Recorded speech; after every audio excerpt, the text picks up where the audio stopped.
Hello everyone, welcome back to my channel. मेरा नाम है सौम्या द्विवेदी और मैं आरपीएफ एसआई और कांस्टेबल की प्रिपरेशन कर रही हूँ। जैसा कि मैंने स्ट्रेटजी से रिलेटेड एक सीरीज स्टार्ट की थी, जिसमें मैं आज आपको रीजनिंग के बारे में बताऊंगी कि रीजनिंग किस स्तर से पढ़ें, कहाँ से पढ़ें। तो सबसे पहले आप रीजनिंग का सिलेबस देखिए और उस सारे सिलेबस को किसी अच्छे टीचर से सिलेबस को कवर करिए। उसके बाद प्रैक्टिस पे आ जाइए, क्योंकि रीजनिंग में बहुत ज़्यादा कुछ करना नहीं है और रीजनिंग सिर्फ प्रैक्टिस मांगती है कि जितना प्रैक्टिस हो सके हमको उतना प्रैक्टिस करना है। रीजनिंग के कई सारे टॉपिक ऐसे हैं जो बिना पढ़े भी कोई भी कर सकता है, थोड़ा सा दिमाग लगाने पे। तो जो अभी तक रीजनिंग में कुछ भी नहीं कर रहे हैं वो सबसे पहले अपना सिलेबस कवर करें। अगर आप पूछ रहे हैं कि किस टीचर से पढ़ें, तो इवन कोचिंग सेंटर के कमल सर हैं, अगर आपको उनसे अच्छा लगता है पढ़ना, आप देख लीजिए, वीडियो देख लीजिए। अगर उनसे समझ में आ रहा है तो सारा कोर्स वहाँ से कवर करिए। तो रोजगार विथ अंकित करके यूट्यूब चैनल है, वहाँ से संदीप सर से पढ़ सकते हैं, उन्होंने भी अच्छा पढ़ाया है रीजनिंग को। अगर आपको उनसे भी अच्छा नहीं लग रहा है तो क्रेजी जी के ट्रिक करके एक चैनल, जहाँ पे सभी टॉपिक को अच्छे से कवर किया गया है। ज़्यादा से ज़्यादा 30-35 मिनट का वीडियो है, 40 मिनट का वीडियो, ऐसे करके एक प्लेलिस्ट है, वहाँ से रीजनिंग को आप कवर कर सकते हैं। और रही बात रीजनिंग की बुक की, तो रीजनिंग की कोई बुक भी नहीं लेंगे फिर भी आपका अच्छे से कवर हो जाएगा, क्योंकि ये सब अपना सिलेबस कवर करने के बाद आप पीवाईक्यू सॉल्व करिए। प्रीवियस ईयर जितने भी क्वेश्चन हैं आप गूगल से डाउनलोड कर लीजिए या फिर कहीं और किसी और प्लेटफॉर्म से डाउनलोड करके सिर्फ उसकी प्रैक्टिस करिए, पीवाईक्यू लगाइए। रीजनिंग में सबसे जरूरी यही है कि आप अपना सिलेबस कवर करिए और फिर प्रैक्टिस करिए, क्योंकि आप जितना प्रैक्टिस करेंगे उतना ही अच्छा रहेगा। क्योंकि रीजनिंग का बहुत सारा टॉपिक ऐसा है जो अगर कोई नहीं भी पढ़ा है और थोड़ा सा दिमाग लगा के इसको कर सकता है। तो हमें ये करना है कि हमें क्वेश्चन पे अपना टाइमिंग कम करना है, कि जो टाइम ज़्यादा लग रहा है, बहुत ज़्यादा दिमाग लगा के करना पड़ रहा है, उस टाइमिंग को कम करना है। और रीजनिंग और मैथ ऐसे सब्जेक्ट हैं जहाँ से हमारा नंबर उठता है, जहाँ से नंबर अच्छे बन जाते हैं। तो हमें ये दो पोर्शन तो अच्छे से तैयार करके चलना है कि इसमें ज़्यादा गलती ना हो और ये दो सब्जेक्ट एकदम अच्छे से तैयार रहें।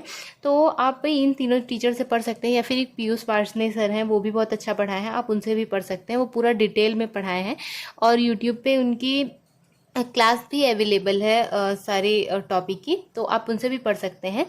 वीडियो में आगे बढ़ने से पहले मैं आपको बताना चाहती हूँ कि अगर आप कोई इंग्लिश एडिशन की प्रैक्टिस बुक ढूंढ रहे हैं तो एजुका जोन पब्लिकेशन ने एक प्रैक्टिस बुक लॉन्च किया है, जिसमें बेहतरीन कंटेंट दिया हुआ है, जिसमें 50 क्वेश्चन जीएस के, 35 क्वेश्चन मैथ और 35 क्वेश्चन रीजनिंग के दिए हुए हैं और उसका पूरा एक्सप्लेनेशन दिया हुआ है।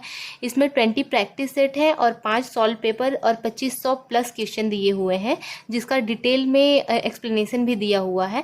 प्रैक्टिस बुक के साथ साथ गाइड भी प्रोवाइड करता है, जिसमें बहुत अच्छे कंटेंट दिए हुए हैं, जहां से हम उसे पढ़कर और प्रैक्टिस बुक से हम अपनी प्रैक्टिस करेंगे। एजुका जोन पब्लिकेशन प्रैक्टिस बुक और गाइड का कॉम्बो भी प्रोवाइड करता है, जो हमें किसी भी ऑनलाइन प्लेटफॉर्म पर आसानी से अवेलेबल है। मैं इसका लिंक डिस्क्रिप्शन में प्रोवाइड कर दूंगी, आप वहां से इसको बाई कर सकते हैं। तो आइए बात करते हैं मॉक टेस्ट की, कि मॉक टेस्ट कहाँ से लगाएं और मॉक टेस्ट पर डे लगाएं या फिर नहीं।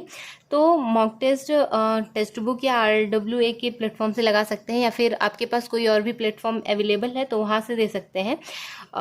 मॉक टेस्ट में फुल मॉक हम संडे को देते हैं, बट अगर सेक्शनल मॉक टेस्ट की बात करें तो सेक्शनल मॉक टेस्ट हम पर डे देते हैं हर सब्जेक्ट का।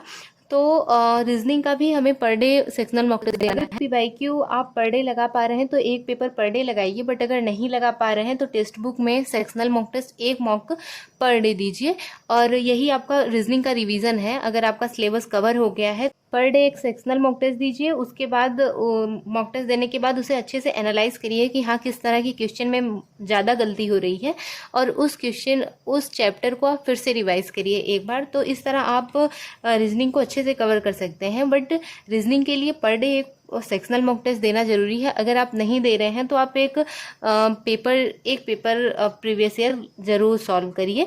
तो ये है रीजनिंग की स्ट्रेटजी। और रही बात अगर बुक की, तो बुक लेने की कोई ज़रूरत नहीं है।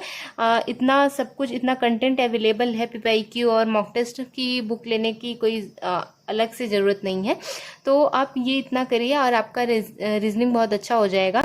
मैथ प्रैक्टिस ही मांगता है, तो जितना प्रैक्टिस हो सके आप रीजनिंग की प्रैक्टिस करिए और जितने हो सके अच्छे अच्छे क्वेश्चन सॉल्व करिए, अच्छे अच्छे पीवाईक्यू ढूंढिए, उसके बाद मॉक टेस्ट में अच्छे क्वेश्चन को सॉल्व करने की कोशिश करिए। जो थोड़ा टफ है, जो थोड़ा टाइम ज़्यादा ले रहा है, उस पर टाइम कम करने की कोशिश करिए।